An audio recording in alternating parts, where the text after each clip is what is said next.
Time now for our Rants and Raves of the Week, starting with you, Joanna. Yeah, so we're talking about front pages. I have always thought that the best job in journalism was to be a headline writer for the front page of a tabloid newspaper. And lately, the Daily News, the New York Daily News, has not disappointed. And I was especially impressed with this Monday's edition. We have it right here. It's got a little bit of everything that you want from a tabloid. It's got the political argument about the NRA. It's got the snideness. It's got the dig at Obama.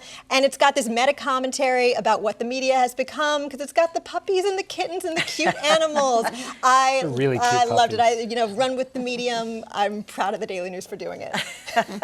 Been a lot of cutbacks at the Daily News. Is there anything to it other than the front page at this point? And puppies and kittens. All right. Dan, what do you got? I have a rave for the Boston Globe. This has been a move that was announced a long time ago, but they have finally identified a downtown location that they're planning to move to in January 2017. I think that moving away from the city is one of the biggest mistakes that newspapers all over the country did. Last time I checked, Dorchester's part of the city. Well, yes, but it's not part of the city. Yeah. And so the Herald moved back a couple of. Well, I mean, it's isolated. Yeah. It's not even in Yeah, no, Dorchester per se. Morrissey Boulevard isn't a fun location. No, it's not a fun location. The Herald moved back to the city. The Globe's moving back to the city. This is the same week that the Washington Post is moving to new headquarters. I think it's a great All right. move. I just have one question. Where are you going to park?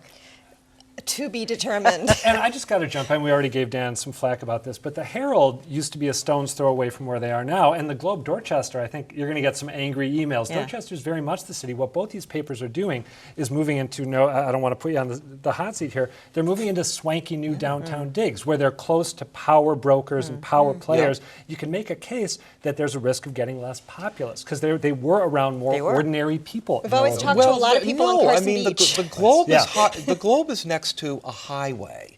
If it were part of you Dorchester, walk around the corner onto Dorchester Avenue, used to there's live in a Savin whole Hill. neighborhood. It's the biggest neighborhood in the city. All right. Moving on here. Hallie, top that. All right. Well, I can't top that, but I just, I can be so negative here for good reason. So I have a rave for Errol Lewis. He is the CNN political commentator that I've been seeing more frequently. That's how I've gotten to know him. But he's also the host of Inside City Hall, which is a nightly show on NY1. He's on CNN so much now that I thought he worked there, really, originally.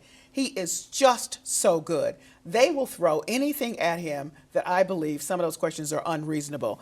Like, don't you think everybody hates Donald Trump? He will never go there. He's just very good in his response. He's thoughtful. He has a lot of presence. And he has something to add. It's never just the same old pablum.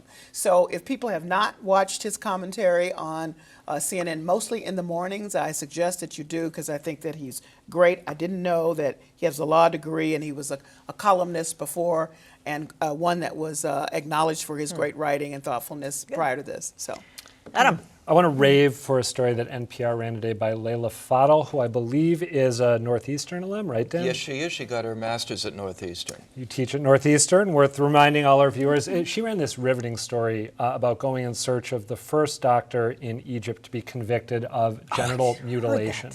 This guy was convicted. He is not in jail. He's out practicing medicine openly. I won't say anything more because it's a terrific story. But it was amazing. I mean, I had one of those moments where you're sitting in your car. Me too. I didn't want to turn the. Yep. And incredibly gutsy as a woman to do this story in Egypt. Tracking him down and Yeah. So go listen to it. Up on her Yeah. Go listen to it if you didn't hear it. Oh, it's revolting too. Just get me going on that one. Mm. All right, I have a rant for the media in general. This is like every time something's new with either Apple or Star Wars. We just can't get enough of the promotion of it. We're like in the business of promoting these things without having any idea. In fact, we do have an idea.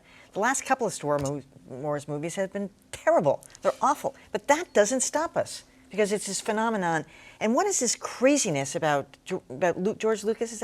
It's like people can't get enough of him. He's like this, demagogue or something. Everybody I hate Star Wars. Well, let me just say this, people. On 60 Minutes coming up, they're going to do a whole thing on John Williams scoring it, and I personally am looking forward to that. That's different. No, it's not. It's not. Part I know. Of the movie. I'm kidding. It's not. I know. Yeah, I'm not watching.